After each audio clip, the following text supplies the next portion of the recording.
आपका निवेश interest rate बढ़ने या घटने से कैसे प्रभावित होता है। फिनवेल के इस वीडियो में आपका स्वागत है।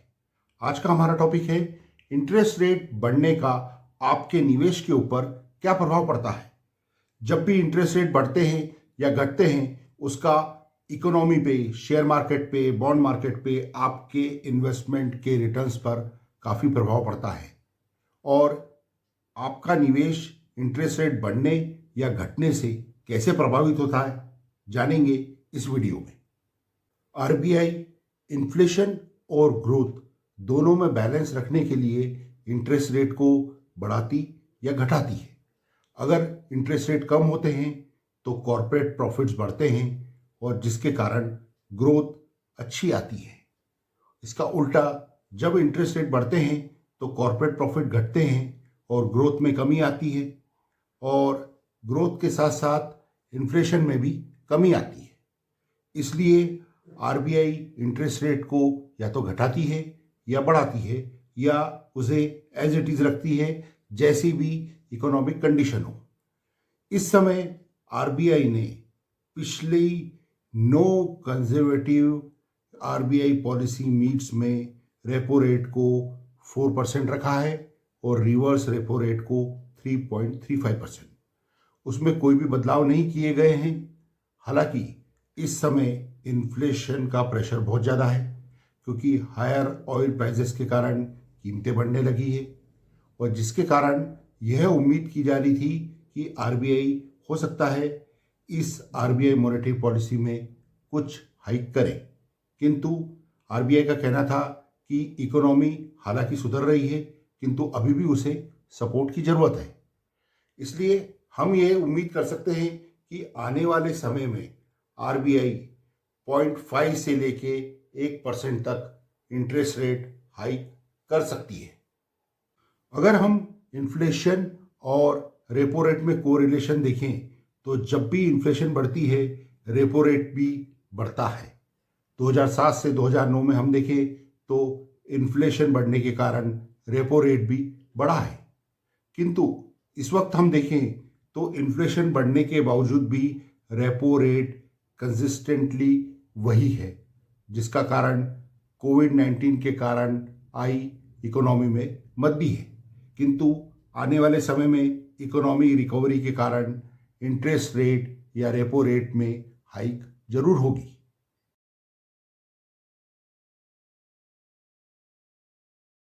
जब भी इंटरेस्ट रेट बढ़ते हैं उसका शेयर मार्केट और बॉन्ड मार्केट पर काफ़ी प्रभाव पड़ता है। इंटरेस्ट रेट बढ़ने के कारण कॉर्पोरेट प्रॉफिट्स में कमी आती है और शेयर प्राइजेज में भी कमी आती है।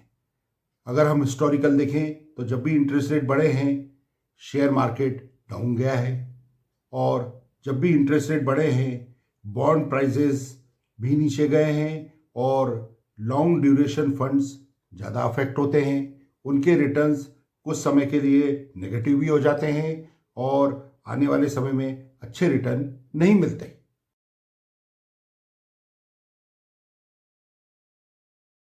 इंटरेस्ट रेट बढ़ने का फायदा बैंक एफडी और पोस्ट ऑफिस के निवेशकों को होता है क्योंकि इंटरेस्ट रेट बढ़ने के कारण बैंक एफडी और पोस्ट ऑफिस के रेट्स भी बढ़ते हैं और इन्वेस्टर्स को ज़्यादा रिटर्न मिलता है।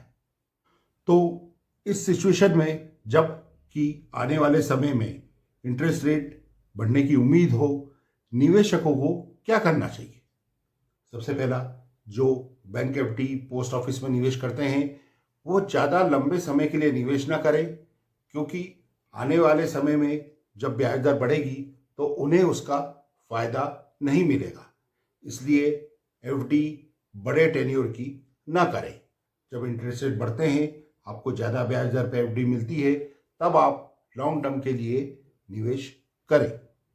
दूसरा, शेयर मार्केट में निवेशक लमसम निवेश करना अवॉइड करें।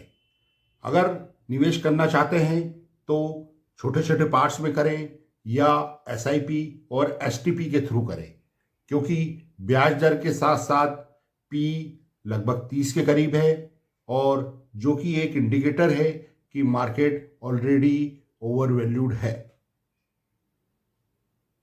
तीसरा, जो निवेशक डेट फंड में निवेश करना चाह रहे हैं वो लॉन्ग ड्यूरेशन के डेट फंड्स में निवेश ना करें, क्योंकि इनमें निवेश करना बहुत ज़्यादा नुकसानदायक हो सकता है। इंटरेस्ट रेट बढ़ते हैं तो इनके रिटर्न्स नेगेटिव भी हो जाते हैं। अगर आप निवेश करना चाह रहे हैं 1 या 2 साल के लिए तो आप बैंकिंग पीएसयू फंड या कॉरपोरेट बॉन्ड फंड में निवेश कर सकते हैं। यदि आप शॉर्ट टर्म के लिए यानी कि 1 साल से कम के लिए निवेश करना चाह रहे हैं तो आप अल्ट्रा शॉर्ट टर्म फंड या मनी मार्केट फंड इसमें निवेश कर सकते हैं। ये वीडियो आपको इंफॉर्मेटिव और अच्छा लगे तो प्लीज़ इसे लाइक और शेयर जरूर कीजिए। अधिक जानकारी के लिए आप finwellliveWell.com पर विजिट करें। धन्यवाद।